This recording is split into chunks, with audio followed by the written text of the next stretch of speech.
Welcome to the Woodland Corpses Horror Podcast.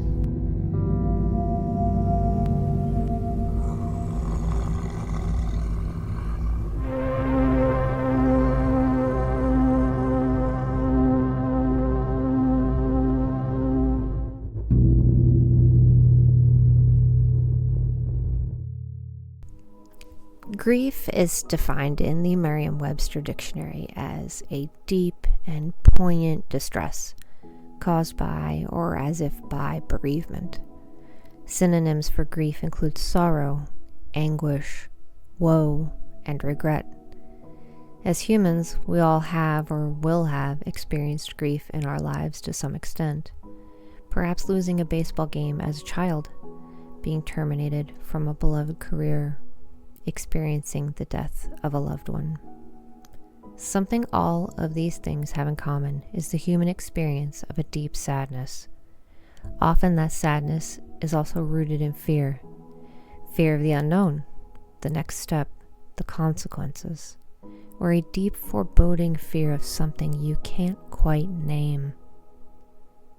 Fear is fundamental to horror in all its forms. And for me, horror is a respite from and a reflection of reality and the nightmares of the day-to-day. Horror can be humorous and absurd, yet still terrifying, much like our own lives. There is a beauty in the way a horror novel or movie can perfectly capture the essence of fear, making us forget about whatever minor troubles we were worried about, if only for a short time. Horror often shines a spotlight on the roots of those fears, especially in the case of subgenres that include body horror, religion, cults, and medical trauma. When it comes to things like grief and trauma, it seems horror has a way of making sense of things where, for me at least, other genres offer no comfort. I think it's the reality of it. Even if I'm reading a sci-fi or fantasy horror, that horror aspect remains grounded in the inevitable chaos of the universe. Ashes to ashes, dust to dust, we are all made of stars, and worms, and horrible inner voices telling us what to do. This episode came about due to the recent passing of one of our babies, our cat Tanjiro. He was special, and if you've ever been loved by a cat, you know what I mean. No two are alike. They each have their own unique quirks and personalities, much like people do. He was a former stray tomcat that would sit on our front porch and howl for his ladies. We decided to try and trap him, but before we could, he disappeared. 2 months later, when I assumed the worst, he came limping into the yard, ears perked and purring, begging for pets, bloodied and beaten.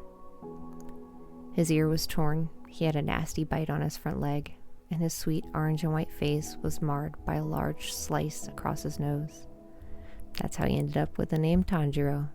He was both a kind and loving guy who could put up a serious fight. Looking back, that fight probably cost him his life, as he ended up with FIV. But every moment with him was filled with joy and humor and love. When the vet told us it was time, I broke down. Tanji passed in my arms on October 24th, 2025. He wasn't even 3 years old. It wasn't fair. I still don't think it's fair. It's only been 4 days. In times like these, where nothing makes any sense, and I feel as if I'm drowning in sorrow, horror offers a respite. I needed a distraction, something to make me feel anything other than grief, and a horror movie was the only thing that worked. The same can be said for written works of horror, but they also have lessons to teach us, gentle or not so gentle hints about why our lives or world are in disarray. A great example of horror reflecting the reality of the world back at us is Caitlin Starling's The Graceview Patient. In it, main character Margaret is battling a rare autoimmune disorder and is seemingly on the verge of giving up when she's offered an all-expenses-paid spot in a clinical trial. Seems too good to be true. The new treatment will essentially destroy her immune system, and soon she cannot tell reality from delusion. Is there something sinister growing within the hospital? Or is it her weary mind playing tricks on her? The book faces the trauma and gaslighting of the medical system head on and contemplates what it means to be human and alive. Quote, I'd been reduced to a series of tubes and bags, alerts on a monitor, and the occasional mouthful of pudding. Am I my consciousness, or am I my body with its record of interventions and injuries and illnesses, this thing I've divorced myself from so fully out of necessity? The thing in the bed, is that me? Galloway's Gospel by Sam Rebeline takes a different tack by exploring the depths of humanity through a teenage protagonist who accidentally starts a cult.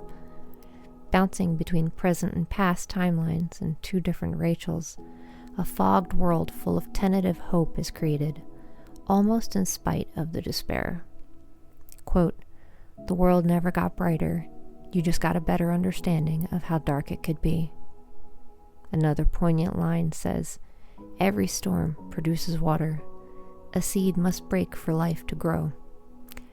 Forget the fact that that line ends up in a cult's handbook. But perhaps we should end with another line from Rebeline's latest. Quote, there is a small comfort to be had in that idea that the world, cruel and fogged, is beyond our control. Until next time, travelers, keep to the trail and don't turn around when you hear your name.